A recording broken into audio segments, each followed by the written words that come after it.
Well, how people, and this goes to everybody, you take one person and then another person and you try to have them understand one another emotionally, mentally, physically. Like they're all on different wavelengths, and you kind of have to find a way to connect and balance and, well, work together. It is fascinating to just really take a gut check and understand where we're at as individuals. And I've always kind of said this throughout our life, like we are two people looking through the same window, but we often drift away from that window, but we always come back.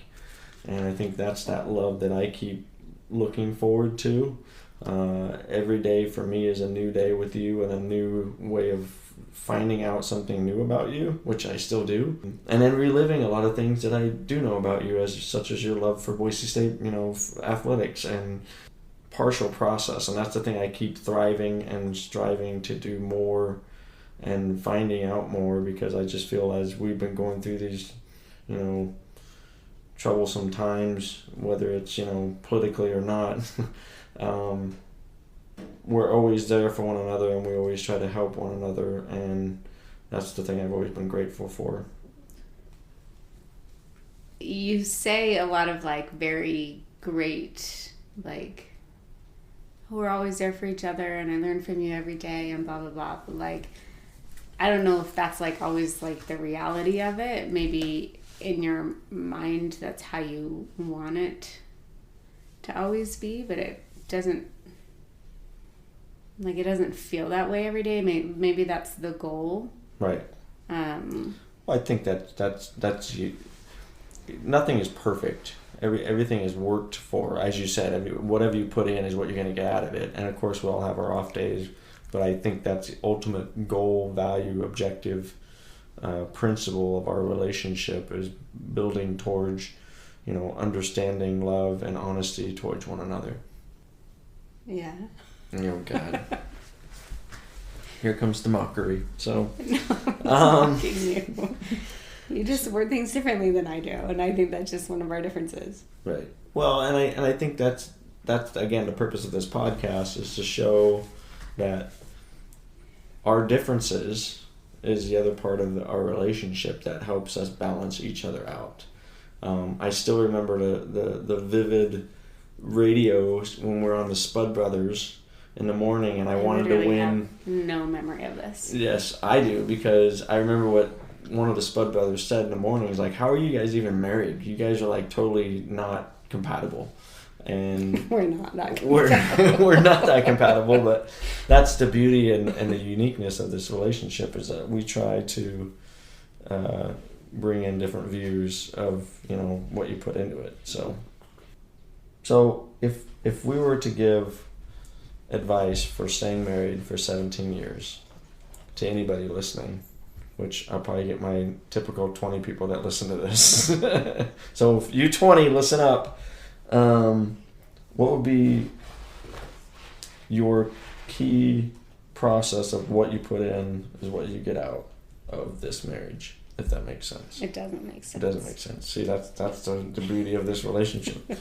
You're supposed to you talk and I don't know what the hell you're talking about. Right. If I were to give advice about how to stay married for 17 years, I would say don't listen to my advice, because I have not been that great at it the entire time. And I would just say, I think that where we've come full circle is rather than trying to find happiness with each other and within our marriage, we've found happiness with ourselves more recently than we've ever had, and been able to appreciate kind of our own individualities and our own passions, and that has given me a fresher outlook.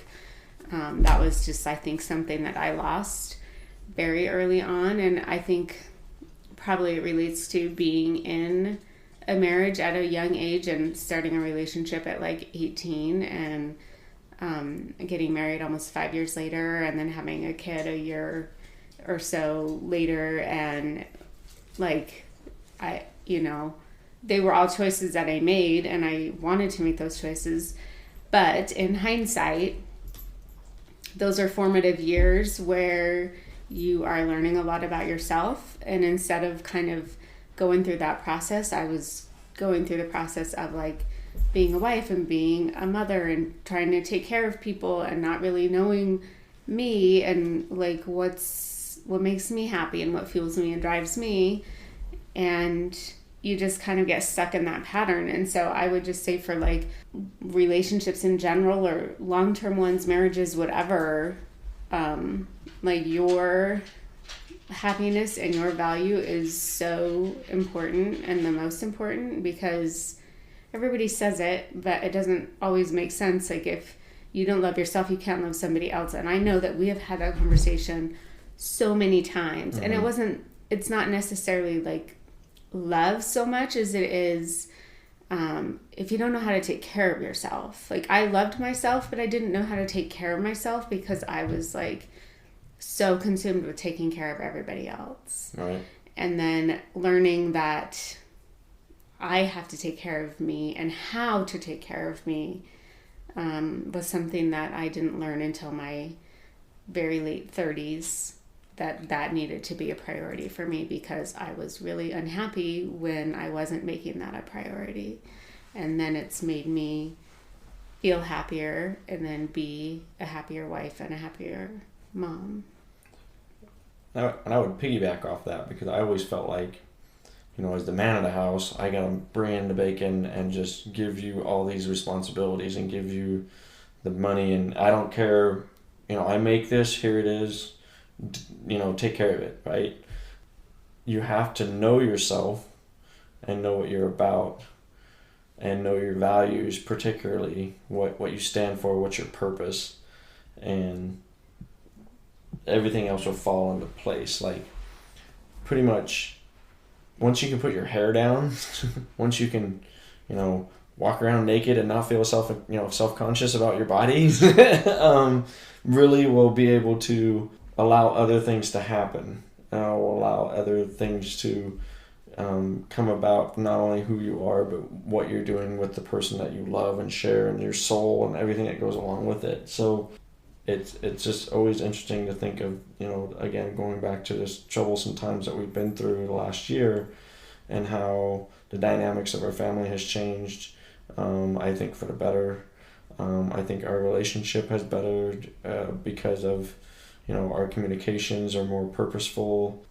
You know, I think taking care of our bodies, taking care of our minds, and helping each other get better and challenging each other as an equal has been, you know, a blessing and gratefulness. But again, going back to having those purpose and that values and the principles of what you want to do for this life is meaningful. And now that we have kids, I mean, we almost have a junior in high school, you know, a seventh grader soon to be going. You don't have to like say junior. What they're going to be. Just say what they are. Say right there. You just make them older. I know, they it's are older. not that. They're 6th and 10th graders. Well, 6th and 10th graders. They're not almost 7th and 11th So, graders. and then we got our furry little friends that we got running all over the place. And for me, 17 years of finding myself, being grateful for what I have, and, you know, I always wanting better, but it was just right here. I just never knew it, if that makes sense. And so, and sometimes I think going through some difficult times really helps you realize what you have and what is meaningful and what is simple and being, you know, content. And then other times when you're happy and everything else, you kind of have to remind yourself again how you got there. So again, that's that process of going from a negative to a positive and learning from those experiences and learning through those trial and errors or however a relationship is. Because by all means, I am not a good relationship expert, but I'm trying every day to be my best to do what I can for myself and for my wife and for my kids. Being able to be content and being, and that's a crazy thing. I was trying to think like love for 17